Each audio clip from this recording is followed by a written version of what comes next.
Hello నమస్తే. ఈ video కొంచెం ఫాస్ట్గా మాట్లాడదాము. ఎందుకంటే కొద్దిగా 10-15 స్లైడ్స్ ఉన్నాయి కాబట్టి నేను త్వరగా ఫాస్ట్గా మాట్లాడటానికి ట్రై చేస్తాను. కాంగ్రెస్ నాయకుడు ఉదిత్ రాజ్ ఒక సెన్సేషనల్ కామెంట్ చేయటంతో మన దేశంలో రాజకీయం మొత్తం నిన్నంతా వేడెక్కింది. ఏంటి వాళ్ళ డిస్కషన్ ఏంటంటే, ఈయన ఒక మీటింగ్లో ఉండి రాహుల్ గాంధీ సెకండ్ అంబేద్కర్ అన్నాడు. ఉదిత్ రాజ్ అనేటువంటి కాంగ్రెస్ నాయకుడు రాహుల్ గాంధీని పొగుడుతూ, ఆయన పక్కనే కూర్చున్నాడు కాబట్టి, పక్కనే కూర్చున్న నాయకుడిని పొగడాలి కాబట్టి రాహుల్ గాంధీ సెకండ్ అంబేద్కర్ అన్నాడు. అంటే భారతీయ జనతా పార్టీ కోపం వచ్చేసింది. నువ్వు దళితుల్ని ఇన్సల్ట్ చేసావు, దళితుల్ని ఇన్సల్ట్ టు అంబేద్కర్కి అవమానం ఇది. రాహుల్ గాంధీ అంటాడు ఏంటి, అంబేద్కర్ ఏంటి, వాళ్ళిద్దరికి పోలిక ఏంటి, అన్మ్యాచబుల్, ఏంటి ఇవన్నీ ఇంకే అంటారు కదా. మా అంబేద్కర్కి మీకు అన్యాయం చేశారు, హ్యూమిలేట్ చేశారని చెప్పి ఇదంతా ఓకే, నేనంతా గొడవ జరిగింది. సరే మనం చూద్దాము. ఫైనల్గా నేను చెప్పేది ఏంటంటే, Ambedkar is a legend, no doubt. Ambedkar is the legend, nobody can compare. Ambedkar is not comparable with anyone should not be compared with Ambedkar. దాంట్లో డౌట్ ఏం లేదు. అన్డౌటెడ్లీ అంబేద్కర్ని మనం ఎవరితో పోల్చలేము, ఎవరు కూడా అంబేద్కర్తో పోల్చదగిన వాళ్ళు లేరు. ఎందుకంటే ఈజ్ ద లెజెండ్, ఓకే, దాంట్లో అనుమానం లేదు. మీకు నచ్చకపోయినా this is statement. In his area is the legend. In his area అని ఎందుకన్నానంటే, క్రికెట్లో అంబేద్కర్, మేబీ క్రికెట్ రాదు అంబేద్కర్కి, Tendulkar is the legend, not Ambedkar. ఫుట్బాల్లో ఎవరు లెజెండ్, నాట్ అంబేద్కర్. అందుకే నేను ఇన్ హీజ్ ఏరియా అన్న. ఆయన ఏరియా ఏంటి? రాజ్యాంగం రాయటం, సమానత్వం తీసుకురావటం, సోషల్ రిఫార్మేషన్ తీసుకురావటం, క్యాస్ట్ ఎన్యులేషన్ మీద మాట్లాడటం, ఇవన్నీ కూడా ఆయన ఏరియా. ఆయన ఏరియాలో is the legend, uncomparable, not comparable with anyone. Okay, so దాంట్లో there is no doubt in that. But కానీ నేను ఇది గొడవైంది. బీజేపీ వాళ్ళు ఇది ఇన్సల్ట్ టు దళిత్స్ అన్నారు. BJP slams Congress for comparing Rahul Gandhi with Ambedkar. A political slugfest broke out between the Bharatiya Janata Party and Congress on Saturday over Grand Old Party leader Udit Raj remark comparing Lok Sabha leader of opposition Rahul Gandhi to Dr. Ambedkar. అయితే ఉదిత్ రాజ్ గారు అంబేద్కర్ని పోల్చి చెప్పడం ఏంటి, అంబేద్కర్కి అవమానము, దళితులను insult చేశారు మీరు అని చెప్పి భారతీయ జనతా పార్టీ వాళ్ళు వేశారు. ఓకే, అది ఇంకా అలాగే జరిగింది. బట్ రిమెంబర్, ఉదిత్ రాజ్ గారు ఏమన్నారంటే, ఉదిత్ రాజ్ గారు రాహుల్ గాంధీ అంబేద్కర్ అన్నాడా? అనలా.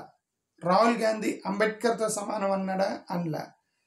రాహుల్ గాంధీ అంబేద్కర్తో సమానం అవటానికి ప్రయత్నం చేస్తున్నాడు అన్నాడా? అనలా. ఆయన ఏమన్నాడు? రాహుల్ గాంధీ సెకండ్ అంబేద్కర్ అన్నాడు. రిమెంబర్, సెకండ్ అంబేద్కర్ అంటే అర్థం దేర్ ఇస్ ఆల్వేస్ ఫస్ట్ అంబేద్కర్కి రెస్పెక్ట్ ఉందని అర్థం. ఎవరో క్రికెట్ బాగా ఆడుతుంటే నువ్వు సెకండ్ టెండూల్కర్ అన్నారంటే అర్థం ఫస్ట్ టెండూల్కర్కి గౌరవించారని అర్థం. ఇప్పుడు అలాగే ఈయన సెకండ్ అంబేద్కర్ అన్నారు తప్ప ఈయన అంబేద్కర్ అనలేదు, ఈయన ఈ అంబేద్కర్తో సమానం అనలేదు. సరే, ఈయన సెకండ్ అంబేద్కర్ అన్నారు. ఓకే, అది నిన్న జరిగింద కంట్రవర్సీ.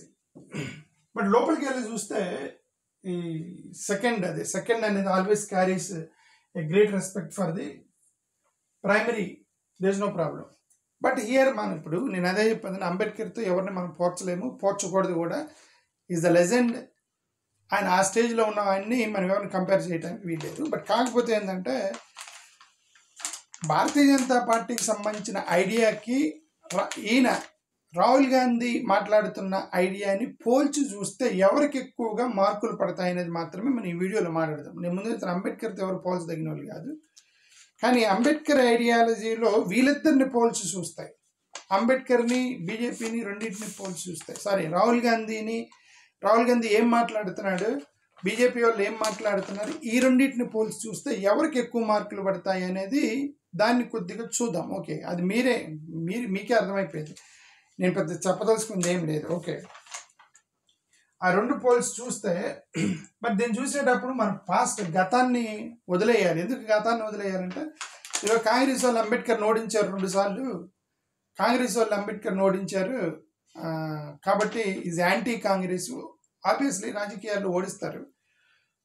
అప్పుడు డెఫినెట్లీ కాంగ్రెస్ వాళ్ళు అంబేద్కర్కి వ్యతిరేకంగా వెళ్ళారు. డెఫినెట్గా there is a conflict between, అసలు అంబేద్కర్ కొట్లాడిందే కాంగ్రెస్ తోటి, నిజం మాట్లాడండి. ఎందుకంటే అప్పుడు భారతీయ జనతా పార్టీ లేదు. స్వతంత్రం వచ్చినప్పుడు స్ట్రాంగ్గా ఉంది కాంగ్రెసే. The fight between Congress and అంబేద్కరే, పొలిటికల్ ఫైట్ మొత్తం. That undoubtedly. బట్ కాకపోతే ఏంటంటే time to change. Political parties strategy మార్చుకుంటారు. ఇప్పుడు గతంలో కనుక చంద్రబాబు నాయుడు గారు మోడీ గారిని అబ్యూస్ చేశారు. అన్నీ వాళ్ళ అమ్మ గురించి మాట్లాడారు, భార్య గురించి మాట్లాడారు, చాలా మాట్లాడారు చంద్రబాబు నాయుడు గారు. బట్ ఇప్పుడు ఆయనే మోడీ గారిని ఆకాశానికి ఎత్తి మాట్లాడుతున్నారు. ఆయన పార్టీని నిలబెడుతున్నారు. సో రాజకీయ పార్టీలు చేంజ్ మారుస్తాయి, స్ట్రాటజీ మార్చుకుంటాయి, స్టాండ్స్ మార్చుకుంటాయి. చాలామంది నాయకులు వీళ్ళందరూ తిట్టారు మోడీ గారిని గతంలో. అజిత్ పవార్ గారు తిట్టారు, ప్రఫుల్ పటేల్, హిమంత బిశ్వ శర్మ, సువేందు అధికారి, అశోక్ చవాన్, టామ్ వేదక్కన్, వీళ్ళందరూ కూడా బీజేపీని తిట్టిన వాళ్ళే గతంలో. కొంతమంది కాంగ్రెస్లో ఉన్నారు, కొంతమంది ఎన్సీపీలో ఉన్నప్పుడు బీజేపీని మోడీ గారిని తిట్టారు. ఇప్పుడు అందరు వెళ్ళి బీజేపీలో చేరి వాళ్ళల్లో బీజేపీ ముఖ్యమంత్రులు అయ్యారు. హిమంత్ బిశ్వ శర్మ ఎవరైతే ఆయన డైరెక్ట్గా అస్సాంకి ముఖ్యమంత్రి అయిపోయాడు, పార్టీ మారిపోయి. ఓకే, సో ఇదంతా ఇది అంటే ఏమన్నామంటే గతంలో ఓడించారు అవన్నీ వదిలేద్దాం. ఇప్పుడు ప్రస్తుతానికి ఇప్పుడు ఏం మాట్లాడుతున్నారు, ఇప్పుడు కొంచెం కంపారిటివ్గా అంబేద్కర్ ఐడియాలజీని ఎవరికి ఎక్కువ మార్కులు వేయచ్చు అది వరకు మాత్రం మనం చూద్దాం. ఓకే, ఇప్పుడు డెఫినెట్గా రాహుల్ గాంధీ నేను రాజ్యాంగాన్ని కాపాడుతున్నానని చెప్తున్నాడు అతను. ఆయన క్యాస్ట్ సెన్సెస్ చేయాలి, క్యాస్ట్ బేస్డ్ రిజర్వేషన్స్ చేయాలి, ప్రైవేట్ సెక్టర్లో రిజర్వేషన్స్ చేయాలి, సోషల్ జస్టిస్, సోషల్ ఈక్వాలిటీ ఇవన్నీ మాట్లాడుతున్నాడు కదండి. రోజు అతను మీడియా ముందుకు వచ్చినప్పుడల్లా అతను మాట్లాడుతుంది అదే రాహుల్ గాంధీ గారు. బట్ ఈ పాయింట్లో చూస్తే ఆయన కొద్దిగా మార్కులు వేయాల్సిందే. మనం బీజేపీలతో పోల్చుకుంటే కొద్దిగా ఈ పాయింట్లో కొద్దిగా ఎక్కువ మార్కులు వేయాల్సిందే. ఎందుకు ఈయన ఎక్కువగా రిజర్వేషన్స్ గురించి, ప్రైవేట్ సెక్టార్ గురించి, reservations in private sector, social transformation, equality, SC ST BC Adivasi అని మాట్లాడుతున్నాడు కదా. Definitely he deserves good marks. Ambedkar గారు 1936లో ఒక పుస్తకం రాశారు, క్యాస్ట్ ఎనియలేషన్ ఆఫ్ క్యాస్ట్ అని ఒక పుస్తకం రాశారు. ఇప్పుడు రాహుల్ గాంధీ ఆ యొక్క లైన్లోనే మాట్లాడుతున్నాడు. బీసీల్లో కూడా ఈ యొక్క కుల వివక్షను ఎదుర్కొనేటువంటి కులాలు కొన్ని ఉన్నాయి అని చెప్పేసి నిన్న ఒక పెద్ద స్టేట్మెంట్ చేశాడు. అంటే ఆయన ఎనియలేషన్ ఆఫ్ క్యాస్ట్ గురించి ఎక్కువగా మాట్లాడుతున్నాడు. బట్ ఈ పాయింట్లో చూస్తే డెఫినెట్గా కొన్ని మార్కులు వేయాలి. అంబేద్కర్ ఐడియాలజీకి సంబంధించి రాహుల్ గాంధీకి 100% వేయాలి ఇప్పుడున్న ప్రస్తుతాని పరిస్థితుల్లో. కంపారిటివ్లీ విత్ దేర్ అపోనెంట్ ఎవరు? Rahul Gandhi opponent Bharatiya Janata party, right? BJP opponent. Okay, so here Ambedkar drafted the constitution. Obviously Rahul Gandhi లేచిన దగ్గర నుంచి నేను రాజ్యాంగాన్ని కాపాడుతాను, రాజ్యాంగాన్ని మార్చనివ్వను, నా ప్రాణం పోయినా సరే నేను రాజ్యాంగాన్ని కాపాడుతాను, బీజేపీలు ట్రై చేస్తున్నారు రాజ్యాంగాన్ని చేంజ్ చేయడానికి అని రోజు గొడవ చేస్తున్నాడు కదా ఆయన. బట్ ఈ పాయింట్లో చూసినప్పుడు we have to give a few marks for Rahul Gandhi. ఈయన ఇంకా ఇప్పుడు రిజర్వేషన్స్ గురించి మాట్లాడతారు. ఇప్పుడు పూనా యాక్ట్లో అంబేద్కర్కి గాంధీ గారికి జరిగినటువంటి ఒక ఒప్పందం, ఒడబడిక ఏమంటారు దాన్ని? ఓకే, ఒక ఒప్పందం. ఆ ఒప్పందంలో మేజర్గా డిస్కస్ చేసింది రిజర్వేషన్స్. అఫ్కోర్స్ అంబేద్కర్ గారేమో మాకు సపరేట్ ఎలక్టోరల్ ఇవ్వమన్నారు. అఫ్కోర్స్ ఆయన అడ్డుపడ్డారు. ఆయన అడ్డుపడడం వల్ల సరే దాని గురించి మనం మాట్లాడిన తర్వాత అక్కడ ఒక రిజర్వేషన్ అనే పాయింట్ మీద ఎక్కువగా చర్చ జరిగింది. సో కాబట్టి ఆ రాజ్యాంగంలోకి ఆ రిజర్వేషన్ సిస్టమ్ వచ్చింది ఇండియాలో. అంబేద్కర్కి మహాత్మా గాంధీ జరిగినటువంటి ఆ ఒప్పందంలో, పూనా యాక్ట్లో. ఇప్పుడు ఈయన ఇదైతే కానీ మాట్లాడుతున్నాడు, ప్రైవేట్ వాళ్ళకు కూడా రిజర్వేషన్ ఇస్తాను, 50% క్యాప్ ఎత్తేస్తాను, 50% క్యాప్ ఎత్తేసి జనాభా ప్రాతిపదికన రిజర్వేషన్ ఇస్తానని చెప్పి రాహుల్ గాంధీ రోజు మాట్లాడుతుంది అదే కదా, జనాభా ప్రాతిపదికన రిజర్వేషన్స్ ఇస్తానని. ఓకే, సో అదొకటి మనకి కనిపిస్తుంది. 1927, 1929 అని రాశాను. యాక్చువల్ 1927లో మనుస్మృతిని తీసుకెళ్ళి తగలబెట్టాడు అంబేద్కర్ గారు. ఇదిగండి మనుస్మృతి, అది హిందూ గ్రంథం కాదని చాలామంది అంటున్నారు. మాకు మనుస్మృతికి సంబంధం లేదు, హిందూ వేదాల కింద రాదు, ఎవరో రాశారు అని చెప్తున్నారు కొంతమంది. బట్ వాట్ ఎవర్, ఆ మనుస్మృతికి వ్యతిరేకంగా వెళ్ళాడు. మరి హిందూ మతానికి వ్యతిరేకంగా వెళ్ళాడని నేను అంటలా. మనుస్మృతికి తీసుకెళ్ళాడు. 1927లో ముంబైలో తగలబెట్టాడు. ఎందుకంటే ఈ మనుస్మృతిలో నువ్వు ఒకరిని బ్రాహ్మణుడు, ఒకరు క్షత్రియుడు, ఒకరు శూద్రుడు అని పిలిచావు. అందరూ కూడా హాస్పిటల్లో బట్టలు లేకుండా పిల్లలు పుడతారు. చిన్నపిల్లడు పుట్టినప్పుడు డిఫరెంట్ వార్డ్స్ ఉంటాయి. నువ్వు హాస్పిటల్లోకి వెళ్తే అన్ని వార్డులు ఉంటాయి.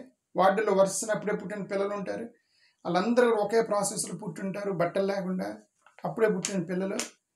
అక్కడి నుంచి మనం చెప్తాము ఈడు సుపీరియరు, ఈడు శూద్రుడు, ఈడు ఎస్సీడు అని హాస్పిటల్ నుంచి మొదలెడతాం మనం. ఇదంతా కాదండి, అందరూ ఒకటే, మనుషులు మొత్తం ఒకటే అని చెప్పేసి ఆ మనుస్మృతిని తీసుకెళ్ళి 1927లో తగలబెట్టాడు. ఓకే, ఇప్పుడు రాహుల్ గాంధీ అదే కదా చెప్తున్నాడు, మీరు మనువాదాన్ని ఫాలో అవుతున్నారు, మనుస్మృతిని ఫాలో అవడానికి ట్రై చేస్తున్నారు, మీరు మను అనేటువంటి చాలాసార్లు వాడుతున్నాడు ఇతను రాహుల్ గాంధీ. ఇప్పుడు ఈ పాయింట్లో వచ్చినప్పుడు అంబేద్కర్ ఐడియాలజీకి సంబంధించి కొన్ని మార్కులు వేయాలి రాహుల్ గాంధీకి, నో డౌట్ ఇన్ దట్. ఎడ్యుకేషన్కి సంబంధించి ఇప్పుడు అంబేద్కర్ గారు చెప్పింది ఏంటంటే, అసలు మీరు చదువుకుంటే మీ వివక్ష పోయిద్ది అన్నాడు. Education is the transformation force to bring oppression from the oppressed communities. ఆయన నమ్మింది అదే. ప్రతి వాడికి మీరు ఎడ్యుకేషన్ చెప్పండి అన్నాడు. ఇదే మన జగన్ గారికి ఇంగ్లీష్ మీడియం పెడతాం మొత్తం అంటే కొంతమంది అడుగుడానికి ట్రై చేశారు. దాంట్లో మనువాదం ఉందని మాకు అనుమానం ఉంది. ఎందుకంటే అరే చదువుకుంటాము, ఇంగ్లీష్ నేర్చుకుంటాము అంటే నేర్చుకోవడానికి లేదు అన్నారంటే ఎక్కడో మనువాదికి మైండ్ సెట్, వెర్రీ చదువుకున్నారంటే పైకి వచ్చారంటే మరి ప్రశ్నిస్తారా మన అనేటువంటి ఒక ఐడియా.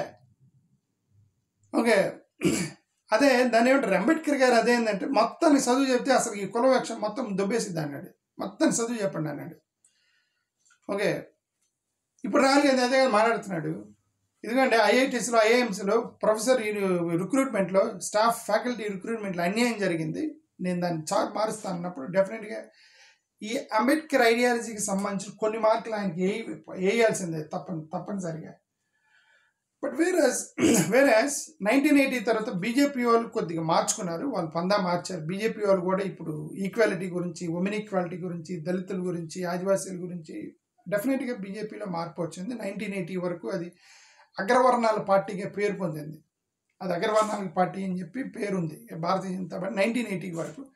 1980 తర్వాత కొద్ది పందా మార్చారు వాళ్ళు. పందా మార్చడంతో అఫ్కోర్స్ ఎస్సీ, ఎస్టీ, ఆదివాసీలు, మైనారిటీస్ కొద్దిగా ఇప్పటికీ జాగ్రత్తగా భయపడుతున్నప్పటికీ కూడా కొద్దిగా బీసీలో ఒక రిలీజన్ అనేటువంటి ఒక ఎక్స్ట్రా ఫోర్స్, బీసీలో రిలీజన్ అనే ఒక ఎక్స్ట్రా ఫోర్స్ తోటి వాళ్ళు దగ్గర అయ్యారు భారతీయ జనతా పార్టీకి. డౌట్ లేదు, నార్త్ ఇండియాలో ముఖ్యంగా.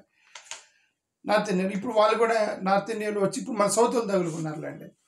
ఆ నార్త్ ఇండియాలో వాళ్ళకి బోరు కొట్టేసింది, ఇప్పుడు వీళ్ళు సౌత్ వాళ్ళు తగులుకున్నారు దాన్ని. సరే, ఏమైనా వాళ్ళు కూడా కొద్దిగా మనసు మార్చుకున్నారు. 1980 నుంచి favourable to women rights, equal rights గురించి మాట్లాడుతూ వచ్చారు భారతీయ జనతా పార్టీ వాళ్ళు కూడా. ఏదేమైనప్పటికీ but there are certain things which they lose marks. Ambedkar ఐడియాలజీకి సంబంధించి కొన్ని చోట్ల వాళ్ళు మార్కులు పోగొట్టుకుంటారు భారతీయ జనతా పార్టీలు. ఎందుకంటే కొన్ని contradictory ideologies. The first, Ambedkar is deep critique of caste system in వర్ణ వ్యవస్థ. క్యాస్ట్ సిస్టాన్ని నేను ఒప్పుకోను అన్నాడు. బట్ రిమెంబర్, ఇప్పుడు భారతీయ జనతా పార్టీ చాలామంది స్టేట్మెంట్ చేశారు, ఎందుకంటే ఎవరి పని వాళ్ళే చేయాలి, బ్రాహ్మణుడి పని బ్రాహ్మణుడే చేయాలి అని చెప్పి చాలామంది కూర్చొని మీడియా ముందు మాట్లాడారు. అంటే అర్థం వాళ్ళు ఇంకా కూడా వర్ణ వ్యవస్థను కొనసాగించాలని ప్రయత్నం చేస్తున్నారని అర్థం. అంటే అర్థం అదే, ఎవరి పని వాళ్ళదే, శూద్రుడే, బ్రాహ్మణుడే, క్షత్రియుడే అని చెప్పేసి ఎవరి పని వాడే ఉండాలని చెప్పి ఆ వర్ణ వ్యవస్థని బలంగా నాటడానికి ప్రయత్నం చేస్తున్నారంటే డౌట్ ఏం లేదు. ఓకే, కాబట్టి ఈ పాయింట్లో మరి అంబేద్కర్ గారికి ఐడియాలజీకి వ్యతిరేకంగా ఉన్నారు కాబట్టి obviously they lose few points. Ambedkar గారు హిందూ కోడ్ బిల్లు పెట్టినప్పుడు అప్పుడు వ్యతిరేకించారు, ఇప్పుడు ఏమంటలేదు. అప్పుడు హిందూ కోడ్ బిల్ పెట్టినప్పుడు వాళ్ళు ఏమన్నారంటే, నువ్వు హిందూ కోడ్ బిల్ అని చెప్పి ఆడవాళ్ళకి సమాన హక్కులు అంటావు, మరి హిందూ ఫ్యామిలీకి వ్యతిరేకం అది. హిందూ ఫ్యామిలీలో ఆడవాళ్ళకి హక్కులు ఉండవు, భర్త చెప్పినట్టు వినాలి, పెద్దోళ్ళు చెప్పిన మగవాళ్ళకి రైట్స్ ఎక్కువ ఉంటాయి హిందూ ఫ్యామిలీ సొసైటీలో. మళ్ళీ ఆడవాళ్ళకి ఈక్వల్ రైట్స్ అని, మళ్ళీ ఆస్తులు సగ ఈక్వల్ రైట్ ఇవ్వాలి, ఉన్న ఆస్తులను ఆడవాళ్ళకి కూడా పంచాలి. ఇవన్నీ ఎందుకు వచ్చిన గొడవలు అని చెప్పి వాళ్ళు వ్యతిరేకించారు అప్పుడు. ఇప్పుడు కొద్దిగా మార్చుకున్నారు వాళ్ళు, ఇప్పుడు కూడా బీజేపీ వాళ్ళు మార్చుకొని జాగ్రత్తగా మాట్లాడుతున్నారు. ఇప్పుడు ఆడవాళ్ళకి హక్కులు ఉండడానికి లేదని అంటే మళ్ళీ గొడవ చేస్తారని మహిళలు, ఓటర్లు చైతన్యం వచ్చింది కాబట్టి మార్చుకున్నారు. ఇప్పుడు అంటలేదు, ఇప్పుడు వాళ్ళు కూడా ఈక్వల్ రైట్స్ ఇవ్వాలి అంటున్నారు. బీజేపీ కూడా ఈక్వల్ రైట్స్ ఇవ్వాలి మహిళలకు అంటున్నారు. ఇప్పుడు మరోవారు దళితులకి, వీటికి అదే పొలిటికల్ స్ట్రాటజీ మార్చుకున్నారు 1980 తరువాత BJP, no doubt in this. ఆ తర్వాత secular, of course Ambedkar secular, ఆయన ఆర్టికల్ 14 సమానత్వం, అందరూ సమానమే, ఆర్టికల్ 15 వివక్ష చూపించడానికి ఇది మతపరమైనటువంటి వివక్ష, article 16 equal opportunities, employment opportunities equal to every one irrespective of religion, and article 19 freedom of expression, after 21 liberty, article 25 మత స్వేచ్ఛ, ఇవన్నీ కూడా రాసుకుంటూ వచ్చి అంటే pure secular leader Ambedkar. But వీళ్ళు ఏమన్నారంటే దళితులు దళిత క్రిస్టియన్స్కి రిజర్వేషన్ ఇవ్వకూడదు, దళిత ముస్లింకి రిజర్వేషన్ ఇవ్వకూడదు, ఓన్లీ హిందువులకి రిజర్వేషన్ ఇవ్వాలి, హిందూ రాష్ట్రం చేయాలి, హిందూ అంటే మరి యాంటీ, అదే సెక్యులర్ ఫ్యాబ్రిక్ నేచర్కి వ్యతిరేకం, అదంతా సెక్యులర్ దేశానికి వ్యతిరేకం. కాబట్టి ఈ పాయింట్లో they lose few marks with ideology of Ambedkar, no doubt. And here four fathers constitution, గతంలో కూడా వీళ్ళు ఏమన్నారంటే అదే బీజేపీ వాళ్ళు, అంటే అప్పుడు ఆర్ఎస్ఎస్, బీజేపీ ఇప్పుడు బీజేపీ అంటే అప్పుడు ఆర్ఎస్ఎస్, ఓకే. వాళ్ళు ఏమన్నారంటే ఇది అంబేద్కర్ రాసిన రాజ్యాంగం వెస్ట్రన్ ఐడియా అన్నారు. ముఖ్యంగా గోల్వాల్కర్ గారు వాళ్ళు ఏమన్నారంటే it is a patch work of western idea, దీంట్లో రూట్స్ ఆఫ్ మనుస్మృతి లేదు, భారతీయత అనేది కోల్పోయాం ఈ యొక్క రాజ్యాంగంలో, ఆ యొక్క జెండాలో కూడా త్రివర్ణంలో కూడా మన కాషాయం అనేది లేదు, ఇవన్నీ కూడా మాట్లాడుకుంటూ వచ్చారు గతంలో. ఇప్పుడు కొంచెం జాగ్రత్తగా ఉన్నారు, అదే చెప్తున్నారు. అప్పుడు చేసిన కామెంట్స్ ఇప్పుడు చేయట్లేదు, ఇప్పుడున్న ప్రజెంట్ నాయకులు చేయట్లేదు.